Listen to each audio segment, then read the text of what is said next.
Yeni bir videodan daha herkese merhaba. Ben Sefa Kandemir. Yeni Seat Ibiza. Polo Fabia Ibiza üçlemesinin 3. oyuncusu Ibiza tamamen yenilendi, değişti. Daha öncesinde yeni Polo ve yeni Fabia'yı yakından tanımış, onlara dair net fikirler edinmiştik.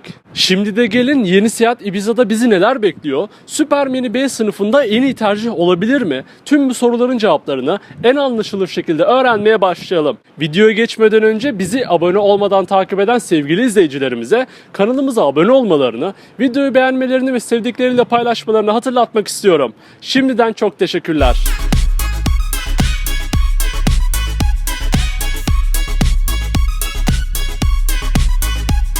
Seat Ibiza ilk defa 1984 yılında piyasaya çıkmış ve o günden bugüne 6 milyon adetten fazla satarak Seat markasının en çok satan modeli olmayı başardı.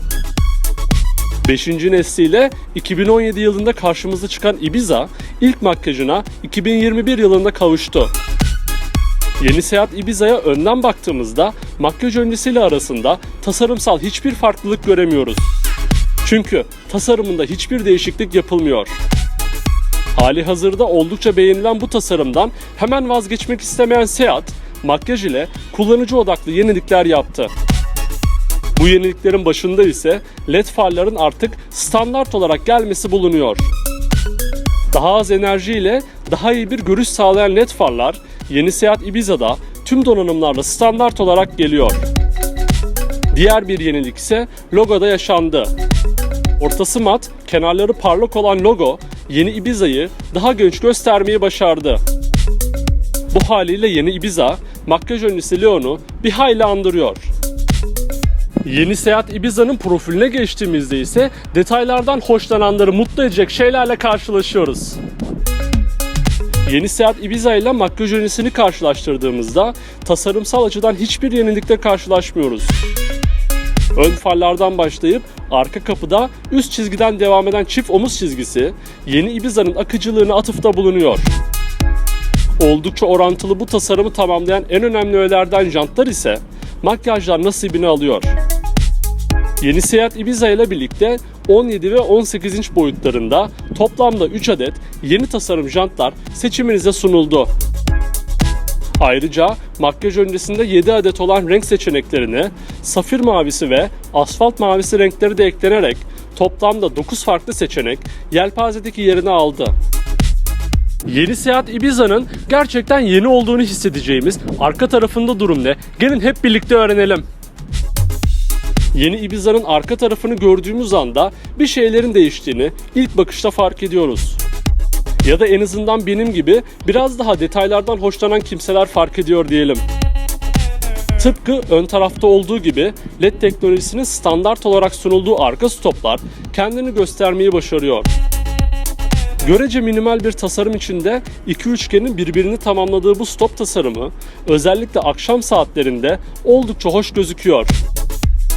Makyaj öncesinde ampul olan sinyal lambalarının makyaj sonrası LED'e dönmemesi ise benden eksi puan aldı. Yeni Ibiza'daki bir diğer yenilik ise model isim yazısı ve marka logosu oldu. Ortası mat, kenarları parlak Seat logosu ve onun hemen altında el yazması biçimindeki Ibiza yazısı yeni Seat Ibiza'nın daha karakteristik görünmesini sağlıyor. Buna ek olarak tampon tasarımında alt donanımlarda herhangi bir egzoz çıkışı yer almazken FR donanım seviyesinde 2 adet egzoz çıkışı geliyor. Böylece yeni Seat Ibiza'nın arka tasarımı oldukça şık ve hoş gözüküyor. Yeni Seat Ibiza makyaj sonrası boyutlarında bir değişim yaşamıyor. Yeni Ibiza 4059 mm uzunluğunda, 1780 mm genişliğinde ve 1444 mm yüksekliğinde değerler sunuyor. Dingil uzunluğu ise 2564 mm ile yeni Fabia ile aynı uzunlukta, yeni Polo'dan ise 13 mm daha uzun oluyor. Yeni Ibiza'daki yenilenmeyi iliklerimize kadar hissedeceğimiz iç mekanı görmeye hazır mısınız? Buyurun önden lütfen. Yeni Seat Ibiza'nın daha kapısını açar açmaz bambaşka bir tasarımın içine girdiğinizi hissediyorsunuz. Özellikle multimedya ve teknoloji tarafında büyük güncellemelerin yaşandığı iç mekana adımımızı atar atmaz ilk dikkatimizi çeken detay direksiyon simidi oldu. Makyajla birlikte nappa deri olarak satın alabileceğiniz bu yeni tasarım direksiyon simidini ben oldukça beğeniyorum. Yenilenen direksiyon simidinin hemen arkasında ise 10.25 inç büyüklüğünde tamamen dijital bir gösterge paneli yer alıyor. VAK grubu modellerinden aşina olduğumuz bu ekran üzerinden farklı temalarda görünümler seçebiliyor. Tam ekran navigasyon modunu kullanabiliyorsunuz. Direksiyon ve göstergelerden biraz daha uzaklaştığımızda ise yeni Ibiza'nın iç mekanının daha geniş gözükmesini sağlayan ön konsol dikkatimizi çekiyor. Önceki neslinde yatay formda olan havalandırma menfezleri gidiyor, onların yerine dairesel formda havalandırma menfezleri ekleniyor. Donanım seviyesine göre etrafında ambiyans aydınlatmalarının bulunduğu bu menfezleri ben oldukça beğendim. Konsolun ortasına doğru geldiğimizde ise asıl değişimi hissediyoruz.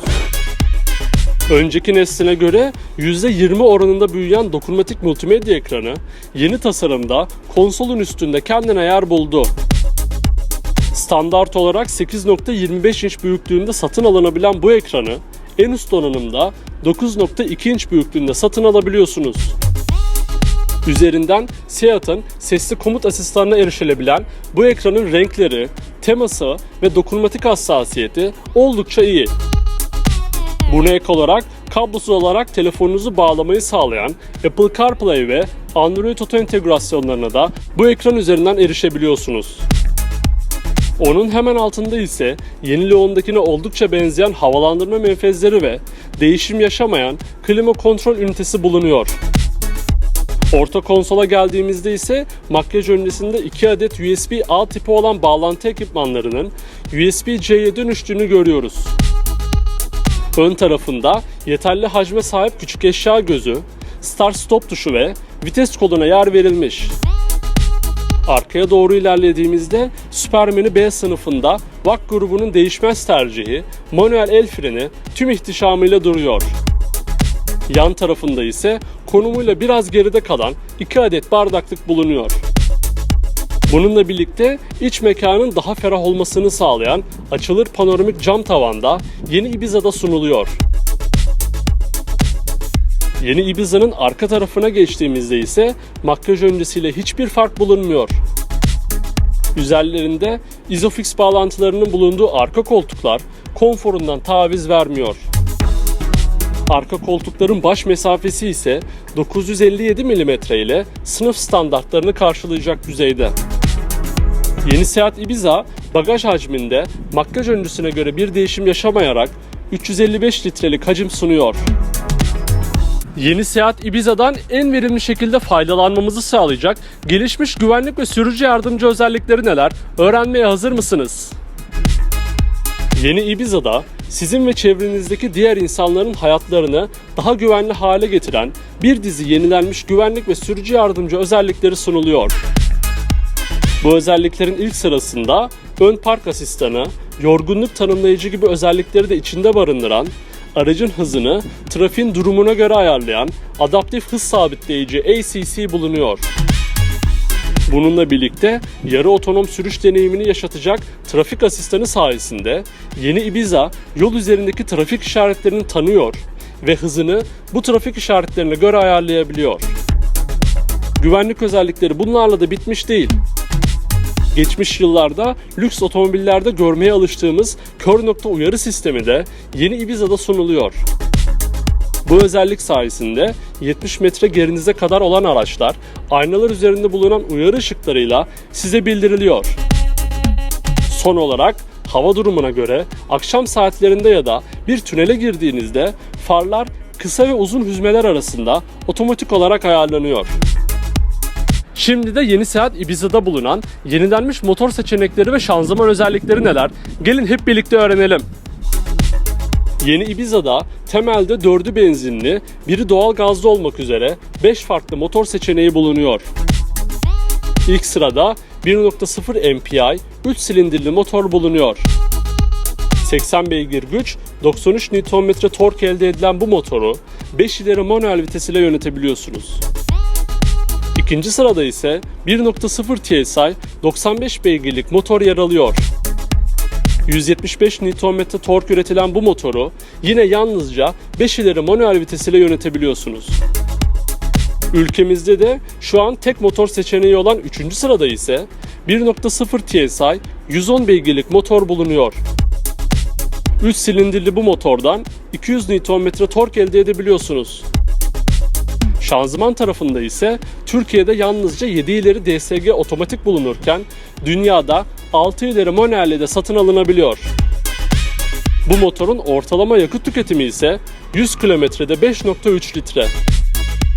Benzinli motorların en tepesinde ise performansıyla sizi oldukça memnun edecek 1.5 TSI 150 beygirlik motor bulunuyor. 250 Nm tork üreten bu motoru yalnızca 7 ileri DSG otomatik vites ile yönetebilirsiniz. Son sırada ise Avrupa pazarında çevreci olmasıyla ön plana çıkan 1.0 TGI doğal gazlı motor bulunuyor. 90 beygir güç, 160 Nm tork elde edilen bu motoru yalnızca 6 ileri manuel vites ile yönetebiliyorsunuz. 100 kilometredeki yakıt tüketimi ise yalnızca 3.5 litre. Yeni Seat Ibiza şu an Avrupa'da en düşük 14.950 Euro'dan başlayıp en pahalı versiyonda 19.490 Euro'ya alıcı buluyor. Türkiye'de ise videonun yayın tarihinde 231.000 liralık fiyat etiketiyle alıcı buluyor. Yeni Seat Ibiza'nın baştan aşağı değişen tüm özellikleri bu şekildeydi. Ben Polo Fabia Ibiza üçlemesinde hangi modeli seçeceğime henüz karar veremedim. Fakat ille de sıkıştırıp sorarsanız ben biraz da farklılık olsun diye Fabia'yı tercih edebileceğimi söyleyebilirim. Peki siz yeni Seat Ibiza hakkında ne düşünüyorsunuz? Aklınıza takılan her şeyi ve yeni Seat Ibiza hakkındaki düşüncelerinizi yorumlar kısmında bizimle paylaşabilirsiniz. Ayrıca sonraki videolardan anında haberdar olabilmek için kanalımıza abone olmayı, videoyu beğenmeyi ve sevdiklerinizle paylaşmayı unutmayın. Bir sonraki videoda görüşmek üzere. Kendinize iyi bakın. Sağlıcakla kalın.